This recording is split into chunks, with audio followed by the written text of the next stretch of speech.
Oh. With the death toll being about 72.5 million deaths, and 24 of which were military-related deaths, the World War II became the most deadly war ever known to mankind. My grandma was born on 2 days before the war started in Germany, and remembers the rations in America during the war. There was many amazing inventions created during World War II, like the first atomic bomb, the first jet fighters, and the first guided missiles, like the V-1 rocket or the Buzz bomb, for this is the nickname, or the Fritz X, which was the German guided bomb.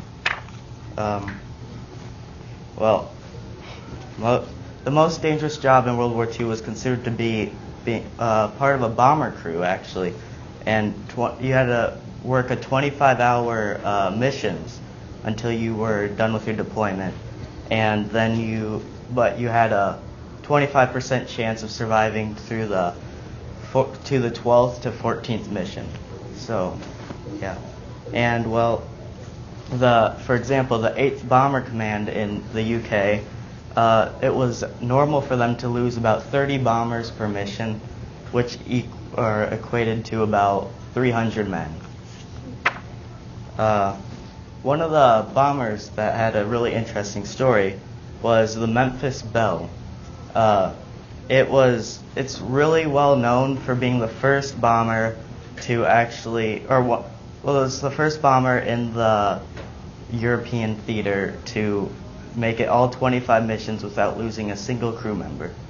And by the end of the war, it ended up dropping over 60 tons of TNT and had 8 confirmed air kills. Dying. There's nothing on the back, right? No, okay.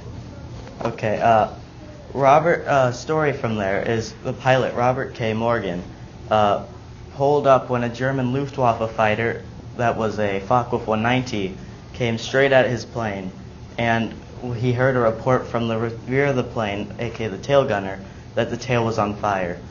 He was really worried about that because it's a fire in a plane. And then after a moment of silence, the tail gunner reported back saying that this fire had gone out.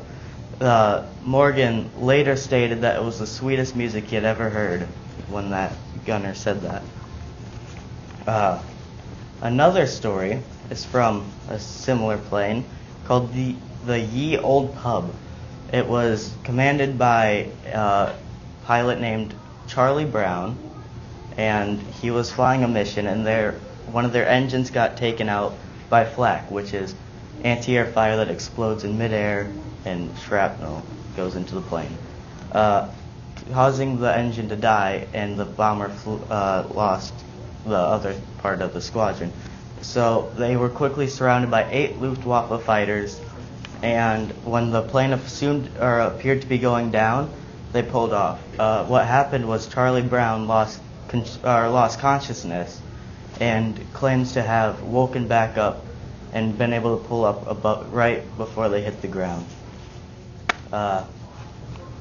He was out of the 10 crew in these bombers, 1 was dead in the plane and 9 were severely injured.